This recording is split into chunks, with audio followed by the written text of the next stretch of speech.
White House Press Secretary Karine Jean-Pierre continues to deal with the fallout over Joe Biden's document scandal. It just keeps getting worse. Candace Owens takes on Rabbi Shmuley Boteach, calling out what she terms radical Zionism and condemning the Israeli government's actions in Gaza.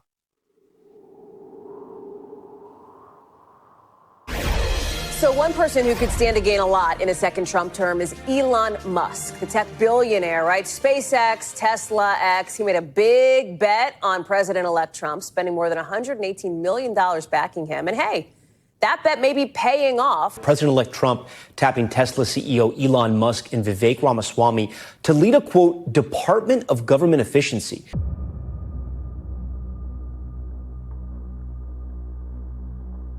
The first time Musk unveiled the 7-seat Crew Dragon concept was at an event at SpaceX's headquarters in Hawthorne, California in May 2014. Tesla is facing investigations, but this time they aren't for self-driving cars or autopilot.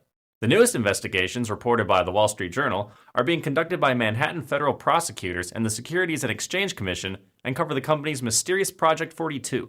Back in July, the Journal reported that Tesla board members last year looked into the secretive project which called for a structure with a glass-walled building to be built near the company's headquarters in Austin, Texas. According to people familiar with the matter, Project 42 was internally described as a house for CEO Elon Musk. The Journal's sources indicated that Tesla employees were working on plans for Project 42 in 2022. Limited information has surfaced about the project with only a few details known, including a twisted hexagonal design and a glass enclosure. Mr. Musk tweeted last week that he was going to take the company private at $420 a share. You saw the stock price just jump up and then plummet, so there's been a roller coaster over the last little week or so. He just got into weed because of me, and he's super entertained by 420. So when he decided to take the stock private, he calculated it was worth $419. So he rounded up to 420 for a laugh, and now the SEC is investigating him for fraud.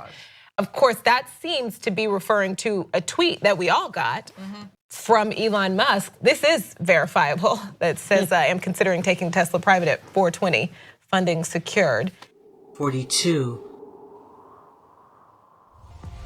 Azealia Banks hung out at Elon Musk's pad over the weekend, and it left her with the feeling she might need to get out. The rapper terminated her album Fantasy 2, The Second Wave, last month, but she still planned on collaborating for a song with Grimes, the Canadian singer and Elon Musk's girlfriend. Grimes made Banks wait way too long. The rapper reportedly posted to Instagram, literally been sitting at Elon Musk's house alone for days waiting for Grimes to show up and start these sessions. And to go full circle and bring it back to Azealia Banks, she's a rapper. She claims that she was at Musk's house or his property on the weekend because she's friends with Musk's girlfriend, who's also a singer and songwriter. Later, she posted, "Staying at Elon Musk's house has been like a real-life episode of Get Out." Get out! Dang, girl, were they hypnotizing you? Was Grandpa running around all crazy? Oh my God. Were you in the sunken place?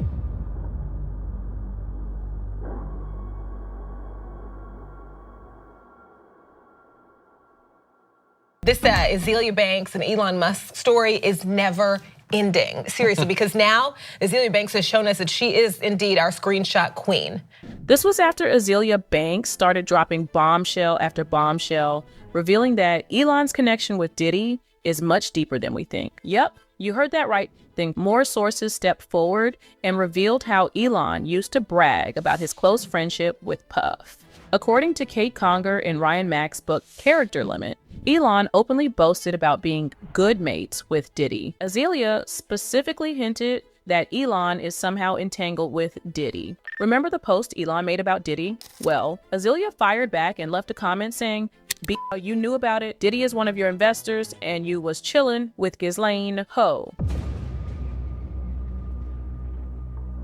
Unbeknownst to the modern world, the Luciferian occult brotherhoods are conducting an ancient hermetic water ritual in hopes to engulf the daughters of Zion and their hypnotic merchant, so they may be used as vessels of re-entry into the Forbidden Garden, granting their overlords access to the coveted Tree of Life. To illustrate this point, we're going to pose a question.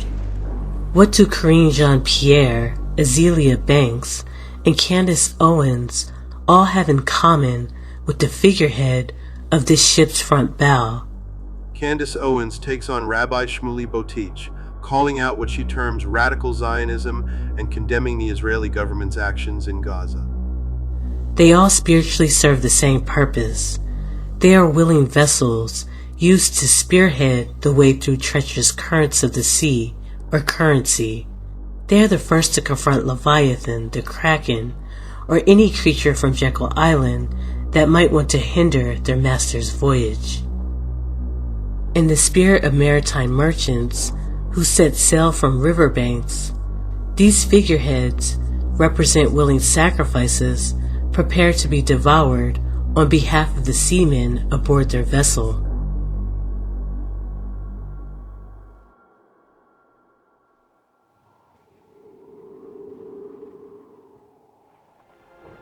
It must be me who takes the first step.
The Valor have deemed her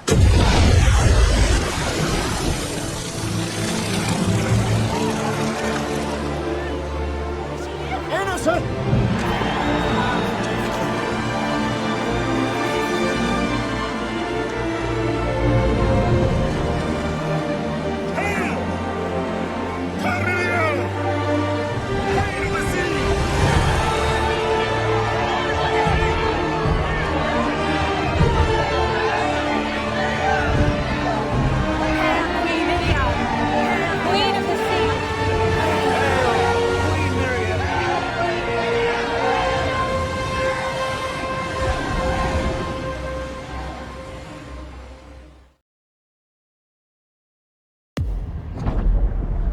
Lest Satan should get an advantage of us, for we are not ignorant of his devices.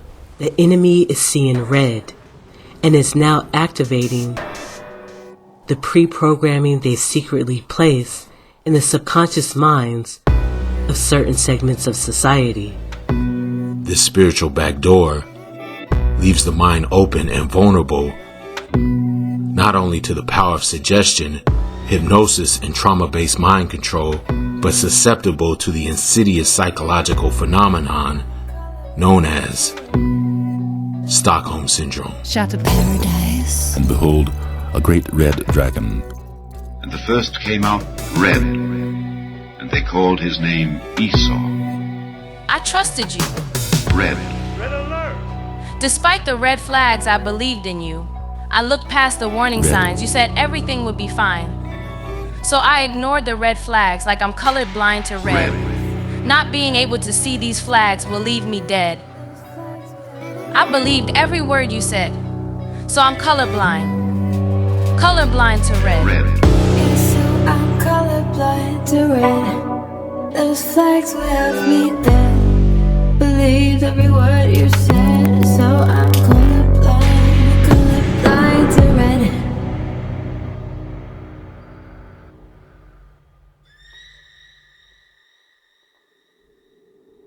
It's true. The majority of those we are trying to wake up have completely bought into the narrative of their captors and have fallen head over heels in love Blind to red. with their kidnappers and abusers. Blind, blind. The red media. Stockholm Syndrome. Blind. Dead. Blind, blind. The red are the executives. They can't see the psyops. They can't see the patsies and false flags. Flags drenched in blood and made crimson red. Stockholm Syndrome. Made scarlet. Red flag, guess I'm colorblind. Maybe they're colorblind. Wrong turn, should've seen the signs. Colorblind to red. Red flag, guess I'm colorblind. Wrong turn, should've seen the signs. Red flag, guess I'm colorblind. Took a wrong turn, should've seen the signs.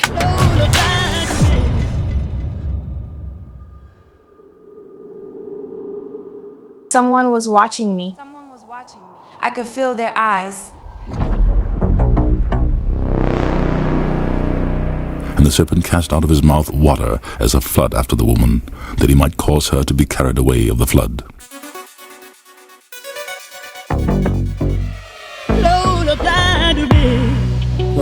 Red-haired giants. There was a boat.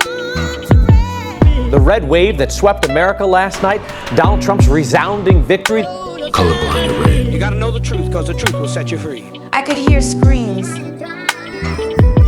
The island of Dr. Moreau.